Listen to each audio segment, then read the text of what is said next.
When Germany prepared to invade the Soviet Union in the spring of 1941, the Nazi leadership made a decisive break with the traditional laws of war.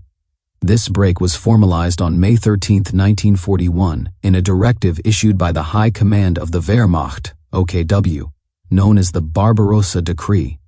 The decree was based on the assumption that the coming war would not be a conventional military campaign, but an ideological war of annihilation.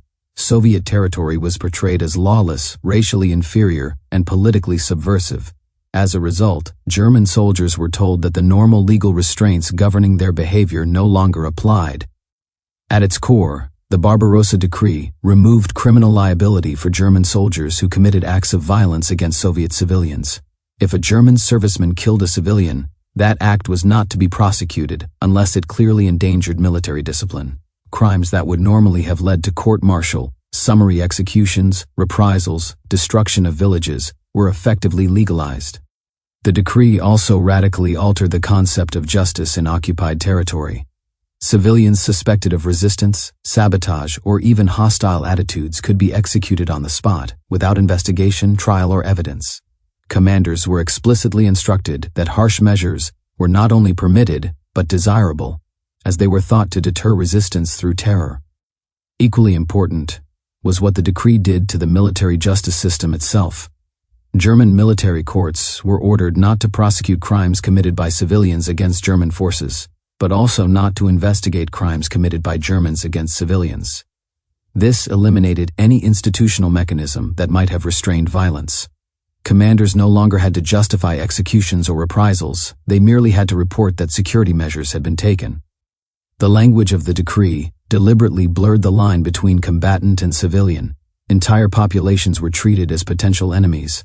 The Soviet civilian was no longer protected as a non-combatant, but recast as a latent partisan, saboteur, or ideological foe.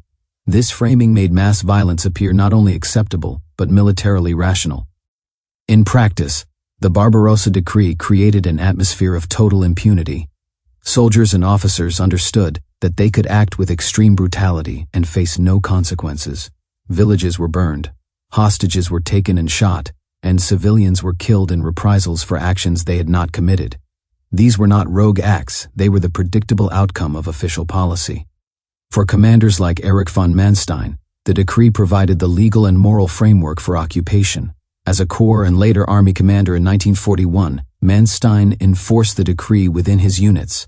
He did not challenge it, restrict its application, or attempt to preserve civilian protections.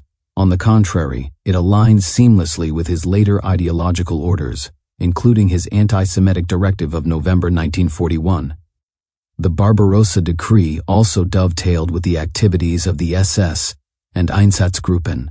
By stripping civilians of legal protection and encouraging ruthless suppression, the Wehrmacht became a willing partner in a broader campaign of mass murder. Army units secured areas, guarded prisoners, and cooperated in anti-partisan actions that were, in reality, massacres of Jews and other civilians. After the war, German generals often claimed that atrocities were the work of the SS alone, or that they were unaware of crimes in their rear areas. The Barbarossa Decree makes those claims untenable. It shows that mass violence was not an aberration, but a planned, legalized component of the invasion, approved at the highest levels of the Wehrmacht. In historical terms, the Barbarossa Decree represents one of the clearest examples of how a modern professional army was transformed into an instrument of ideological warfare. By abolishing law, it paved the way for some of the worst crimes of the 20th century, and commanders who enforced it, including Manstein, bear responsibility not only for what they ordered, but for what they knowingly allowed to happen. Erich von Manstine was not hanged after the war, not because he was innocent, and not because the Allies believed he had done nothing wrong, but because of how post-war justice was structured, and how quickly politics overtook accountability. The Nuremberg trials were never intended to prosecute every senior German officer. The International Military Tribunal, convened in 1945, focused narrowly on what the Allies defined as the top leadership of the Nazi state, political figures, ideological architects, and the heads of criminal organizations. Its purpose was to establish legal responsibility for aggressive war and genocide at the highest level, not to try the entire German officer corps. Manstein, despite his prominence, did not fit that category. He was not a Nazi party leader, not a member of Hitler's inner political circle, and not involved in formulating the overall policy of extermination. He was a field commander, important, powerful, and influential, but still formally subordinate. For that reason, he was never indicted by the International Military Tribunal, just as many other senior generals were not. Instead, the Allies had agreed on a second tier of justice. While Nuremberg handled the symbolic core of the regime, national military tribunals would try commanders responsible for crimes in specific theaters of war. Under this system, Manstein was handed over to British authorities and tried in Hamburg in 1949. At that trial, the court did not accept Manstein's claim that he was merely a professional soldier, unaware of crimes behind the front. He was charged with implementing criminal orders, including the Commissar Order, with tolerating mass violence against civilians, and with failing to intervene while Jews were systematically murdered in areas under his command in Crimea. The court convicted him on 9 counts and sentenced him to 18 years in prison, later reduced to 12. This conviction is crucial because it demolishes the idea that Manstein got away with it. He was found criminally responsible. What spared him execution was not legal exoneration, but timing. By the late 1940s, the geopolitical landscape had changed. The Cold War was underway, and the Western Allies, especially Britain and the United States, were no longer focused solely on punishing Nazi crimes. They now wanted a stable, rearmed West Germany as a bulwark against the Soviet Union. In that context, executing one of Germany's most famous generals was politically inconvenient. Manstein also benefited from powerful advocates.